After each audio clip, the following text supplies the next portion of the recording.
কমপক্ষে চাঁদাবাজিটা বন্ধ করে। আর একটা বড় অভিনন্দন জানাবো, কিন্তু যদি বন্ধ না করেন আমরা জনগণকে সাথে নিয়ে প্রতিরোধ গড়ে তুলব ইনশাআল্লাহ। আমি আজকে ঘোষণা দিচ্ছি, এই 15 আসনে যারা চাঁদার জ্বালায় অতিষ্ঠ চাঁদা দিচ্ছেন তারা দিবেন না, এখন থেকে অস্বীকার করা শুরু করুন। বাধা দিয়ে আমাদেরকে ডাক দিবেন, আমরা এসে আপনাদের পাশে দাঁড়িয়ে সবাই মিলে আমরা একসাথে ফাইট করবো ইনশাআল্লাহ। শুরু করতে হবে আপনাদের জায়গাতে। নীরবে ফিরে যদি স্বীকার না করেন ভাই আমরা কিছু করতে পারবো। প্রতিরোধ, প্রথমে প্রতিবাদ, তারপরে প্রতিরোধ ইনশাআল্লাহ আমরা এইভাবেই চালিয়ে যাব।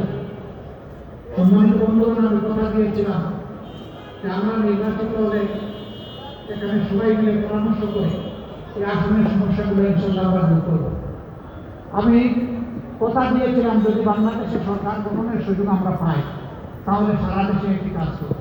আমি কথা বলেছিলাম যে মাসে একদিন আপনাদের সরাসরি মুখোমুখি হব, আপনাদের কথা শুনবো, আপনাদের প্রশ্ন শুনবো, আপনাদের সমালোচনা শুনবো, আপনাদের পরামর্শ শুনবো।